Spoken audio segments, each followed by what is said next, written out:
boys. Let's give the boys a hand. Particularly if they're going to college. I'm Alex. And I'm Justin, and Alex's voice, it just keeps getting better with time.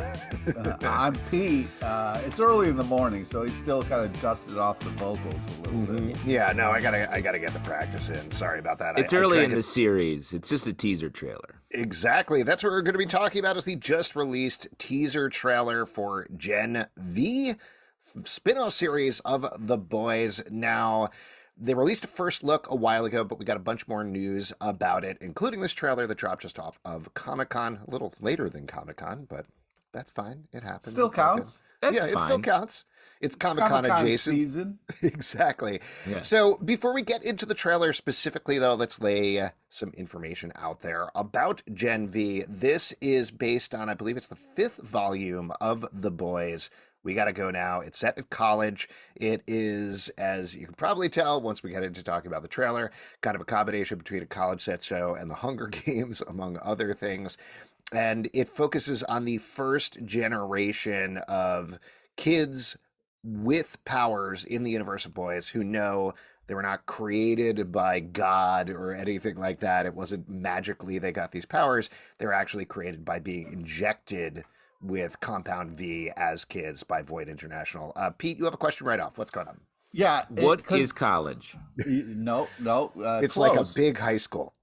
Close. It seems like it's like Homelander U, because like there's one point where they're standing next to, like, on campus, a giant Homelander That's statue. a great question, Pete. Well, the plot of the show is set at a place called Godolkin University, which is not specifically related to Homelander. We're going to meet a bunch of new characters who are in the freshman class of the show. We'll get to the exact cast in a second, but we are also going to see folks from The Boys popping by, just like in that crossover between The Critic and The Simpsons. Everybody remembers and knows what I'm talking about. Oh, wow. That's the comparison everyone's making. Yeah.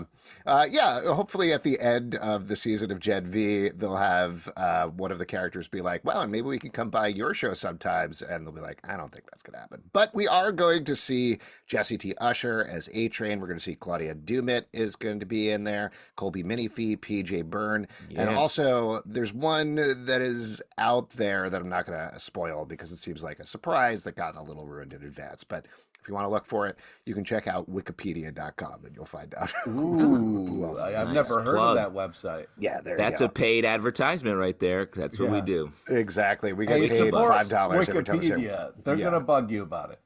Absolutely, always at the top of the page. But the main cast of the show has some faces you will probably recognize. Jazz Sinclair and Chance Perdomo giving us a little bit of a Chilling Adventures of Sabrina reunion here. Yeah. Seems like from the trailer, Jazz Sinclair in particular is the main character of the show, at least initially. Lizzie Broadway, Shelley Kahn, Maddie Phillips, who I loved in Teenage Bounty Hunters, London Thor, Derek Liu, Asa German, and Patrick Schwarzenegger. You might recognize that last name. No, I've never heard of that before. Yeah, there you go. He is related to... Can't think of a good joke. I'm sorry. Son Patrick Thomas and Marco Pagosi. There's also going to be guest stars Clancy Brown, who is very featured in the trailer. Yeah, saw that. Great actor. Yeah. And Jason Ritter, a.k.a. Mr. Melanie Linsky, will also be in the show. So that's very fun. And the last thing that I'll mention, just to sort of like ground setting here, is this is showrun by Michelle Fizekis and Tara Butters, who were the showrunners for Agent Carter, and they've done a bunch of other shows and a bunch of other work from there. So they definitely have like a good basis in sci-fi, supernatural, fantasy style worlds. So there you go. That's all. Oh, the last thing that I should probably mention is the premiere date. That's kind of important. So this is going to be premiering on Prime Video on September 29th with 3 episodes. It is then going to come out one a week leading up to the finale on November 3rd. I will mention we also do a podcast called Podvincible, all about Invincible, and it seems like their Prime Video is kind of taking one and flowing into the other. Seamlessly. The first episode of Invincible premieres on November 3rd. Smart strategy, I think. Smart strategy. Yeah. Like, definitely, especially like nerds. Well, these shows do seem like they are, a little bit younger than the boys, and could easily maybe, based on the trailer, have some tonal matches, which is that's exciting. Wait, so you're trying to say they're not going to target 40-year-old dudes? Well, those two, but Uh-oh. I mean, they are already in the tank for the show, I think is what's Yeah, going on. those 40-year-old dudes Yes, are in whoever the they tank. are. Well, we know Us, what's us over here who love the critic and the Simpsons clearly right, young kids. are young and fresh. The last thing I'll say before we get into the teaser proper that I was kind of thinking about, and Pete seems very upset with me talking about scheduling, but yes, I am a nerd for scheduling. I'm sorry, Pete. Is I Mm. am very curious about how this is going to lead into The Boys season 4. That finished filming in April. So if you go by traditional post-production, it usually takes about like 6-ish to 8-ish months to do a effects heavy show. These things are taking a lot longer as people are being more careful. The industry is completely strapped for effects. But Justin, I'm curious to hear from you from a production perspective. Line producer. Yeah. My guess, Mm. just based on this schedule, is we may see The Boys season 4. I would actually expect it based on like the 6 to 8 months to be in this range of when Gen V is coming out. But I actually expect now it might come in December on the heels of Invincible if they're just going to keep running one into another. What do you think about that?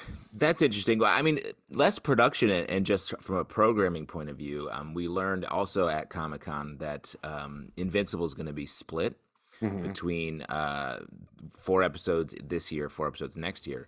I bet they string the fourth season of The Boys at the end of the Invincible run. So have Interesting. it'll be a Yep. little bit more of a gap than you're talking about, and then just run it all as like, hey, this is what we're doing. You like all these shows based on viewership, and now we're combining them into like a true season Yep. of television. Justin, I have a follow-up question. Yes. If the strike is happening right now, how does that not relate to post-production? Is it Well, just because there's no actors in post-production usually, or I mean, two things. sometimes there is, but Yeah, I think there are actors are in post production for ADR, pickup right. lines, any sort of things you might need there. Now, that's not necessarily going to happen. That may be another reason why it might be delayed. They might need to like wait until there's a deal on the actors strike, the strike that involving the actors, so that they can finish up post later on. Because you can always do the ADR at the end. It's not like you need that right away to move forward. You can just drop in a temp track or something and then keep going. But post production aren't in the writers union or the actors union, so they keep working. There is a producers union, but it doesn't really. It's not There's the also same like a type of union. post-production union. Those guys are a union doing the post stuff, but that's a different union. Yeah, editors are different, but that's more of like a what's called a trade union. So that's under like an IATSE contract, which they're currently not on strike. Their deal comes up, I think, next year. Well, that sounds I fun. never. Sorry, I know this is like a little bit of a swerve, but Wait, I I have a No, I don't wordplay joke. understand. Wordplay joke. It's more important. Yahtzee union does sound fun. Thank you. Pete. Mine was also a wordplay joke on Well, Yahtzee, you were okay? slower than me, and I No, needed I to was get not. it I out. was No, faster, no, and then you interrupted no, me, and then I ceded my time to you. This is unfair. The Yahtzee union's going to I'm be going on upset that strike. you guys are striking. Yeah. Pun Local 138 is on strike as of now.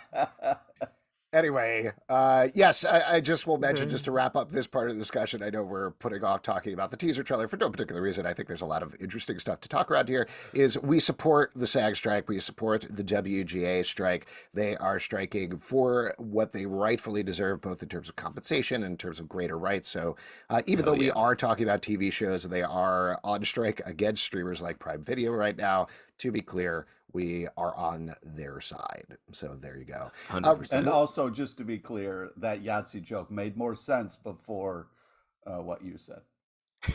He was also doing a Yahtzee. Yeah, I was also going to say I don't understand the rules of Yahtzee. Oh, wow. Dang it. Okay, I see. My bad. Yeah, it's all right. We're past it. Okay, we're off strike. It's good. Oh, wow. So let's You guys talk about reached a this. deal. Obviously, we got a little far afield with when is The Boys going to come out. We'll see. Might be next year, might be later on, etc. But we do know Gen V is coming out, and we've gotten a really good look at the plot here based on this trailer. What are your immediate reactions, Pete? What are you feeling about this show now that you've actually seen some of it? Intense. Holy shit. It's very The Boys over the top intense, which I think is a fun match for sure. I mean, super gross moments that we saw in the highlights. That fist coming out of the dude's mouth was Oh my very God. disturbing. Yeah, That it Yes. was was cool. that was really crazy. Also, very disturbing. Them looking at a tiny shoe. I don't know why that freaked me out so much, but it was pretty disturbing. Because it's smaller than a regular shoe. Well, I Yeah, will yeah, like mention, just to talk about some of the Barbie characters a crossover. little bit, there's Lizzie Broadway is playing a character named Emma Meyer, who is, she is tiny, and apparently she can grow to regular size, is kind of her ridiculous power. So that's probably what's going on with the tiny shoe, if anything. I thought it was a Barbie tie-in because I was like, wow, this Barbie Oh, yeah, movie's like taking very over well after They're timed. everywhere. Yeah. They're everywhere. Justin, what about you? What was your reaction to this? I thought it was great. What struck me about this is it's funny that the boys, as a like an umbrella, is becoming sort of like a tone or a vibe. Like this feels like they took any sort of teen drama or like any sort of a larger superhero property that is a little bit different from your main Avengers, which the boys is doing, and they boysed it. So that's really exciting. The idea that you could do this for a bunch of different genres of shows, a bunch of different types of shows.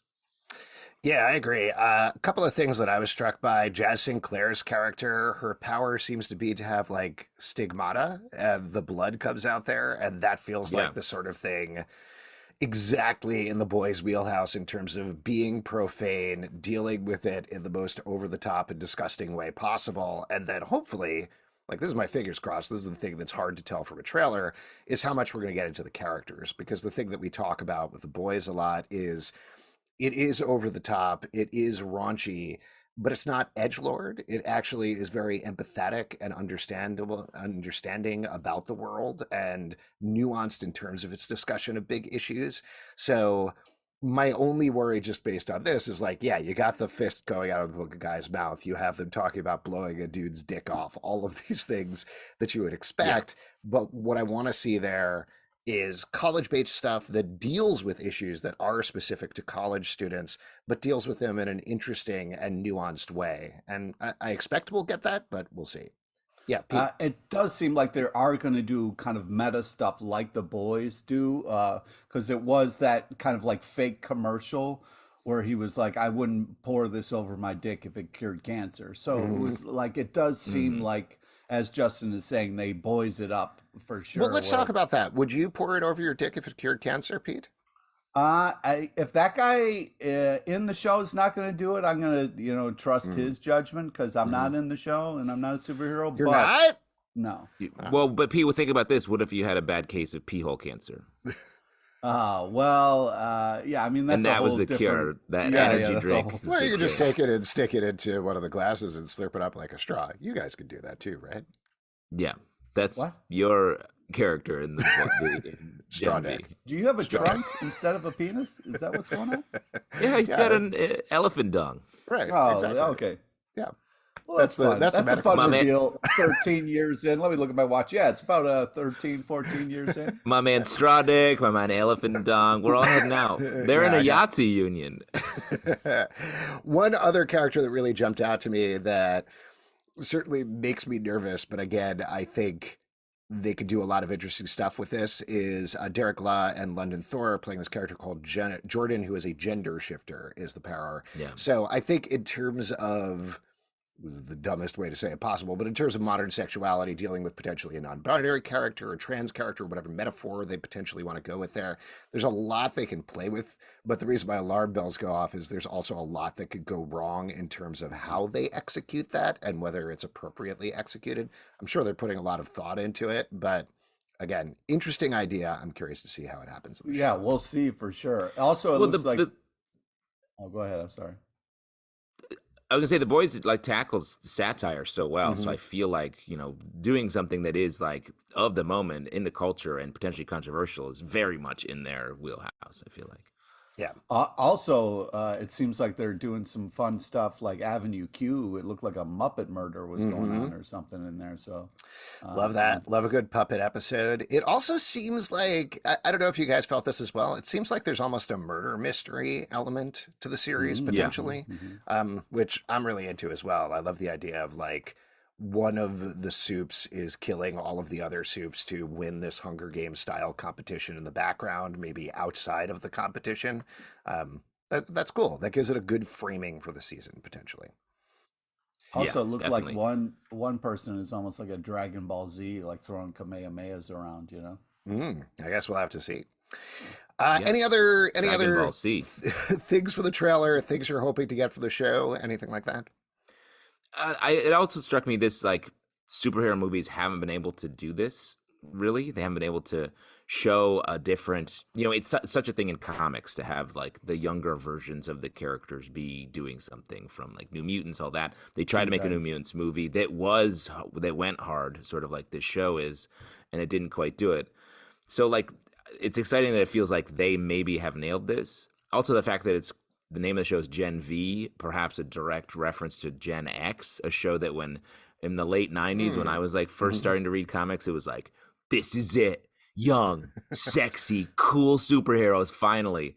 And then this is taking that and just updating it to our modern, fucked up sensibility. The original Wait, title of the show was Varsity, so I think maybe you're right on the right track there in terms of what they're heading. So I like that. I, Yeah. I just, did you think as a kid, you were like, finally a comic made for me? Like, you were like, oh, this Yeah. is exciting. Oh, wow.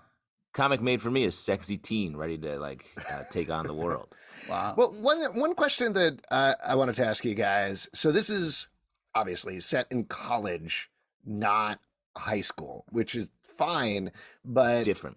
it's different. I don't know if you're aware, Pete. We established earlier, college is like a large high No, school. no, yeah, I've seen when Saved by the Bell tried to do it. So, Well, that's what I'm Yeah. getting at is that shows typically set in college have floundered because you don't have the same high emotions and specific points to hit, like prom, graduation, first dates, first time dating somebody ever, etc.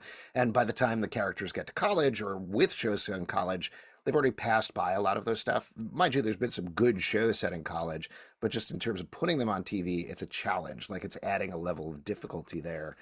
What do you think about that? Are they gonna well, it vault over that? seems, Not an issue in your mind? well, first off, flounder is delicious. So I don't know what you're talking about. Mm. But secondly, I think the boys goes I would hard. argue Sebastian is more delicious, but you do you. Oh, wow. Guys, I think Wow. the phone Shots union is fired. on strike, so technically you're scabbing right No, no, no, now. we're off strike. We're already off strike. I'm not a scab. Nice. Striker over here. I just think it's one of those things where the boys goes hard. The college setting is a more of a setting for that and doing stupid shit. So I feel like it's more in the wheelhouse of the kind of boys type of attitude. So I I think I don't think it will be a deterrent. I think it could open things up a little bit, and we could get some interesting stories. I'm kind of excited about it. Maybe they're going to have like some time abroad. It's going to be a lot about getting the right internship and nailing that pre-med program kind of Oh thing. wow! There you go. Going to class on time. I would say it's probably they wanted to be able to cast older people a little Mhm. bit and not and have them Like be a 40-year little bit. olds. Yeah, like 40-year-olds. Yeah. Shouts. Uh, I think we shot it out to 40-year-olds enough. I think we get yeah, Hey, every time we shout talk. out to 40-year-olds. You're the real ones. To be able to have them have like endorsement deals, stuff like Mhm. that. To do it with like a freshman high school maybe gets into a little bit. We got to explain how all this happened. Yeah, their voices are cracking and they're growing up real Yuck. quick, etc. I agree. I think it's a strategic decision. We'll just see based on the entire history of television whether it actually works out. I'm positive. I think it will. One I don't know. It seems little like bit you of got a little negative slant on that there, no, bro. no, no. I'm just saying, like like I was saying, in terms of the history of television, this has been a challenging setting to embrace and make work past one or two seasons. So if they make it work, and I think they will, I'm very excited to see that. That's awesome. College Uh, is the new high school. It's where our That's right. emotions truly blossom. Yeah. Oh boy, I know mine did. The little bit of correction before we wrap up here. It's actually The Boys Volume 4. We got to go now if you want to check it out by Garth Ennis and Derek Robinson. Maybe we'll check in with that before Yes, we the show should. comes. We should check it out. Oh, interesting. There you go. And if you'd like to support this podcast and all the podcasts we do, patreon.com/comic book club. Also, we do a live show every Tuesday night at 7 p.m. to Facebook and YouTube. Come hang out. We would love to chat with you about The Boys or Gen V or anything in the extended universe. Apple, Spotify, Stitcher, or the app of your choice to subscribe, listen, and follow the show at Comic Book Live on Twitter, Comic Book Club Live on Instagram and TikTok, comicbookclublive.com for this podcast and many more. Until next time, I don't remember how we sign off this podcast, but boys, boys, boys, boys, boys. I think we say see you on the picket line, Straw Dick. Oh, nice.